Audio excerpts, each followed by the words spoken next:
Ladies and gentlemen, today we dive into a story that has remained shrouded in mystery for decades, a tale of talent, tragedy, and the untold truth about one of Hollywood's most versatile stars, Ross Martin.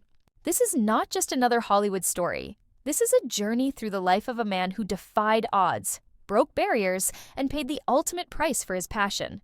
By the end of this, you'll understand why Ross Martin's legacy deserves to be remembered, and why the truth about his final moments will leave you speechless. So sit back and let's unravel the enigma of Ross Martin. It all began on a sunny day, July 3rd, 1981, at the San Vicente Tennis Ranch in Ramona, California. Ross Martin, the beloved actor known for his iconic role as Artemis Gordon in the Wild Wild West, was playing a game of tennis.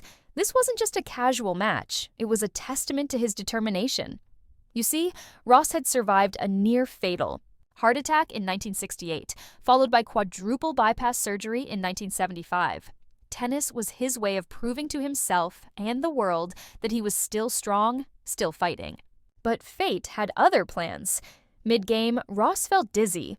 He staggered toward the clubhouse, collapsing just a few feet from the entrance. His wife, Olavi, was only 20 feet away. She screamed for help, but despite the efforts of paramedics, Ross Martin was gone. The official cause of death? A complete blockage of the left anterior descending artery, often called the widowmaker. His doctor later admitted, "We cleared him for light exercise, but his determination outpaced his physiology." And just like that, Hollywood lost one of its brightest stars. But this is just the end of the story. To truly understand Ross Martin, we must go back to the beginning. Born Martin Rosenblatt on March 22, 1920, in Grodek, Poland, Ross's life was marked by uncertainty from the very start. His family was part of the Polish Jewish community, living in a region that was constantly shifting due to the aftermath of World War I. Anti-Semitism was rampant, and life was unpredictable. Seeking a safer future, Ross's family made the difficult decision to leave everything behind and start anew in America. They boarded the steamship Nurel in Danzig on August 29, 1920, and arrived at Ellis Island on September 18th. Immigration officials recorded his name as Marcus Rosenblatt, a small change that would eventually lead to the name we all know, Ross Martin.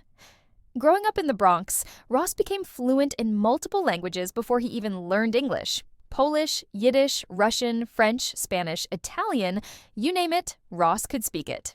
This linguistic talent would later become one of his greatest strengths as an actor, allowing him to seamlessly switch between accents and characters. But Ross wasn't just a talented linguist, he was also a brilliant student. He attended the City College of New York, graduating magna cum laude, and later earned a law degree from George Washington University. By all accounts, Ross was destined for a stable career in law or business. But destiny had other plans. In the 1940s, Ross teamed up with Bernie West to form a comedy duo called Ross and West.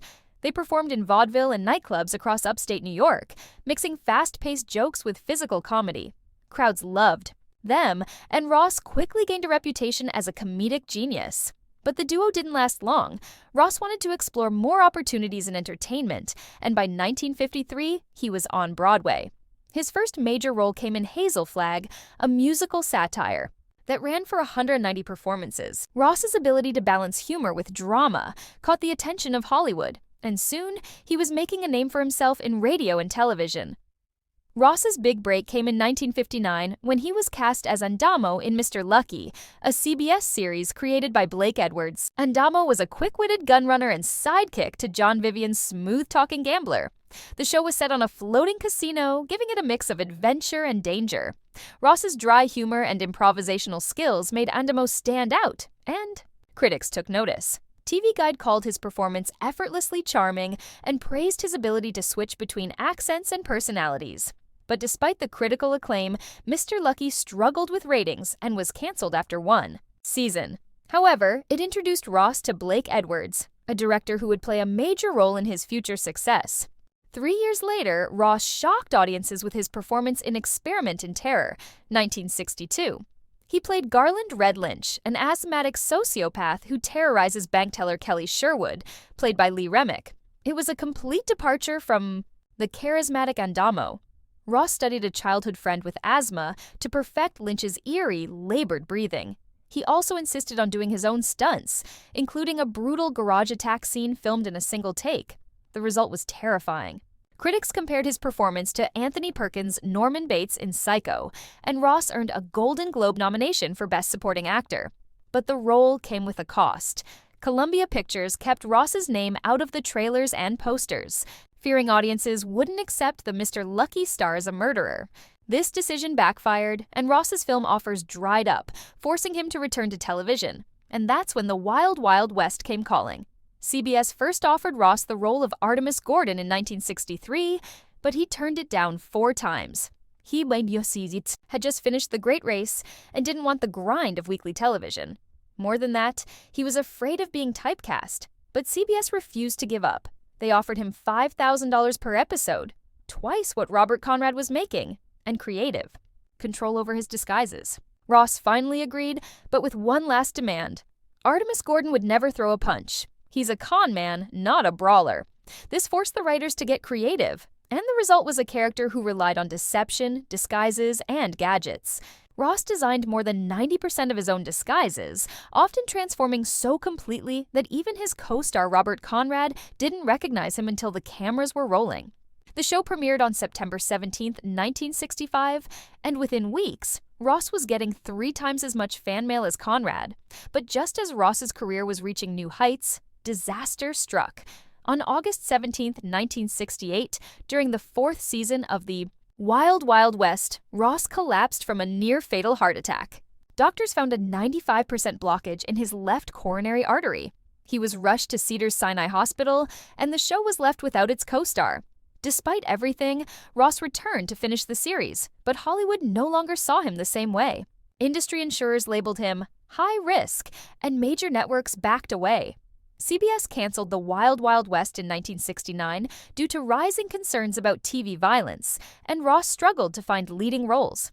In the 1970s, Ross became the go-to actor for villains, eccentric geniuses, and mysterious masterminds.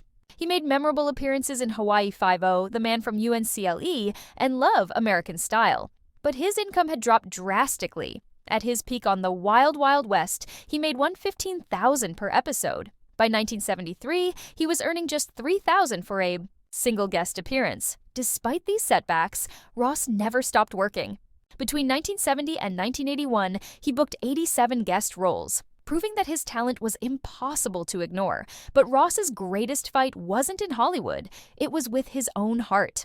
On July 3, 1981, he collapsed on that tennis court in Ramona, California.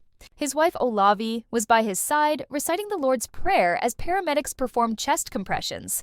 But it was no use. Ross Martin was gone. His funeral was held on July 7, 1981, at Mount Sinai Memorial Park in Los Angeles. More than 300 mourners attended, but there were no speeches, no grand eulogies. Hollywood barely reacted. Only Variety and The Hollywood Reporter ran proper obituaries. CBS, the network that once paid him more than its lead star, sent no representatives. Robert Conrad was furious. They canceled his show for being too violent, then ignored the man who made it art, he later said. But fans never forgot Ross Martin. Every year on his birthday, they visit his grave at Mount Sinai, leaving tiny violins as a tribute to his most famous role. Leonard Maltin summed it up best. Ross Martin didn't just die, Hollywood lost a piece of its soul that day.